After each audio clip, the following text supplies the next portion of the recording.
All right, folks, how you doing? Welcome back. This is William Wallace, Robin Hood Revealed, Part 3. Disclaimer, as always, under Section 107 of the Copyright Act 1976, allowance is made for fair use. Unjust cruelty. So, Marian was descended from one of the most ancient bloodlines in Scotland. She was chaste, pure of heart, and beloved by all. Following this, Wallace decided to visit his nephews Tom Halliday and Edward Little. Upon entering a local inn, they encountered a troop of English knights who horribly abused their horses. Wallace and his men caught up to these criminals and killed them for their unjust cruelty. In case you're wondering what they did, they cut off the tails of the horses. Pretty horrific. Fresh reinforcements. As a result, a force of 300 knights pursued Wallace and his small band, forcing them to flee. Fortunately, Wallace's dear friend Sir John the Graham and his cousin Kirkpatrick were nearby and came to his aid. With the arrival of fresh reinforcements, the tide turned in favour of Wallace and his allies, and they turned upon their foes. Lochmaben Castle. It occurred to Wallace that killing common knights was a waste of time. They needed to decapitate the English leadership. He made plans to take Lochmaben Castle. Two of Wallace's men approached the castle after nightfall, as one of his party, a man called Watson, was known to the garrison. When the porter opened the gate, the Scots sprang into action and killed the garrison, who were mostly asleep. Crawford Castle. When English soldiers from the previous skirmish with Wallace appeared at the castle, they were quietly lured to their deaths. That's Lochmaben, I mean. Upon leaving the next morning, Wallace and his lieutenants thought to take Crawford Castle. They soon found the English garrison in a hostelry outside the walls, very drunk. In their stupor, they were easily vanquished, and the castle was burned down. English civilians were rounded up and sent home. Marian opens the gates. Unable to control his passion for Marian, Wallace decided to marry her, and for a short while they lived a happy marriage.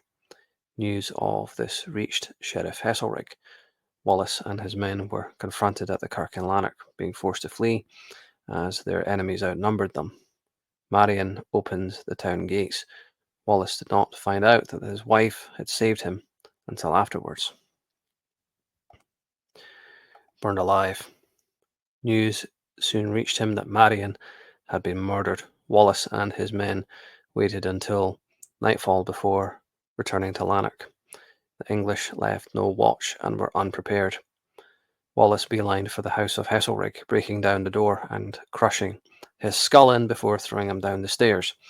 Sir John the Graham found the house of Sir Robert Thorne, a lackey of Heselrigg, and locked him in, burning him alive. In case you're wondering how the Scots got back in, they climbed over the walls. Pretty much like what you see in Braveheart, actually, now that I think about it. A man called Grimsby. So the people of Lanark rose up in arms. Hundreds of English troops were slaughtered that night. Their civilians rounded up and expelled the next morning. When King Edward learned of the many victories of Wallace, he began to take notice. In the king's service was a man called Grimsby, who had served him for many years. He was Scottish born. A strong host. Despite being an excellent tactician and administrator, the English king could never persuade Grimsby to take up arms for him, and once he learned of Wallace, he decided to abandon King Edward and serve the Scots instead. He came to be known as Job, and rose to become one of Wallace's top officers, also under Robert the Bruce as well later on. King Edward decided to march north with a strong host. King Edward's offer. King Edward failed to take Wallace seriously, believing that he could bribe and or bully him into his service. Well, it always worked before. His army was grand, pompous, and stocked with fine wines and luxuries. Big mistake. King Edward sent messengers to Wallace with a letter offering him clemency and wealth in exchange for his service, but his tone was very arrogant. Well, it's downright condescending, actually. He also swore to hang Wallace should he refuse him and continue his rebellion. Essentially, Edward said, "We believe you to be a gentleman. If you come into our service, we will give you a decent wage." I'm trying to remember, I'm going off memory. And like, you've only gained victories over my men because they were unprepared and you snuck up on them and you never beat them in an open field. Basically, just kind of taunting him in a very arrogant way. It was almost like a heel promo, almost, if you want to think in, WWE terms, like, you think you're a big man, but you never faced an English army out in the open. If you faced us in the open, we would kick the hell out of you. You've only managed to win because you snuck up on us. There's some truth to that. Don't get me wrong. He's not entirely wrong, King Edward, but the way that he was putting it, the way it's phrased in the letter, is very condescending. It's like, okay, you've got away with it so far, but if you were to take me head on, you wouldn't stand a fucking chance now. Get in line and behave. Not going to work on Wallace, that tone. Tinto Hill. So many Scots joined Wallace near the village of Begar at Tinto Hill, where the English army was encamped. The Scots were outnumbered, but battle-hardened and motivated, in stark contrast to the grandiose English host. Upon receiving King Edward's offer, Wallace replied in scathing terms, unsurprisingly, promising to either hang the king if he captured him or expel him from Scotland. Jopp pointed out that the king's nephew had stuck himself in with his heralds. Big mistake on his part. Yeah, Wallace basically replied, "You robber king think you can bully me and intimidate me, but God is on our side and, we'll kick your ass, basically. And you have no claim to Scotland, so get the fuck out. And if you fall into my hands, I'll fucking hang you, motherfucker." But, well, I'm not exactly quoting word for word, but you get the idea, I'm sure. And the king's nephew here, his name, I believe, is Fahue. And, you know, his intention, it was just awestruck. He wanted to see this Scottish legend, in the flesh. It's like Wade Barrett telling the story of Brock Lesnar in the gym and this young teenager kind of following him into the bathroom, kind of thing. If you ever seen that on YouTube, this young nephew of King Edward, he just wanted to see Wallace in person, just wanted to look at him. This big, huge, giant guy who's kicking ass. Starstruck, I think is the term. Multiple fronts. So outraged, Wallace beheaded the young royal on the spot and commanded the emissaries to throw it at King Edward's feet, accusing him of espionage. Massive overreaction on the part of Wallace, but he's on edge and they're on the cusp of fighting a battle, so you can see it from his point of view. And he genuinely thought that King Edward had sent his nephew to spy on him, which was not the case. Greatly unnerved at Wallace's defiance and the beheading of his nephew, King Edward flew into a rage. Wallace organized his forces carefully, attacking the English camp from multiple fronts, causing sheer chaos. The English were caught completely flat-footed. Wallace himself was kind of arrogant as well. He chopped off the royal nephew. His head was thrown at the feet of the king, and Wallace, he went even further than I've said here. I think he blinded one of the emissaries and tore the tongue out the other one. And he said to them, "Throw the king's nephew's head at his feet and tell him this is how much I'm afraid of you." So Edward really fucking provoked him, like got Wallace really pissed off, really pissed off, really got under his skin.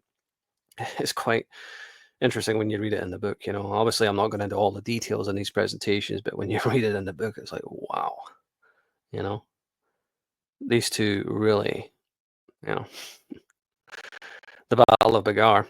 So only the courage of the Earl of Kent, the king's brother, and his knights prevented a total collapse. Once Wallace slew the brave Earl in single combat, their morale buckled and the Scots drove them from the field. This came to be known as the Battle of Begar.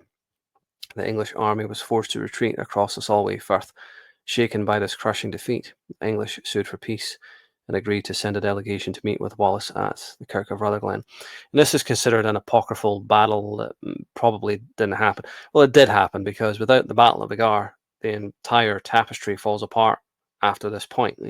If this never happened, then how do you explain everything that happened afterwards? You needed this event to happen for everything else to make sense. Why would the English sue for peace if the battle didn't happen. You sue for peace after you've lost a battle, not after you won a battle. You sue for peace when you're in trouble. You know? And without the Treaty of Rutherglen, the Carlisle plot doesn't make sense, and everything after that doesn't make sense. So yeah, it did happen. And it does make sense how the Scots defeated the English, because the English weren't taking it seriously enough. They marched north with the numbers, but not with the motivation. They marched north with this pompous host full of fine wines and luxuries and all this. So that tells you right away that King Edward believes that he can bully the Scots and get Wallace in line, because that's what happened in the past. He had no reason to think otherwise. But he underestimated Wallace, and he ended up getting his ass kicked, quite badly as well.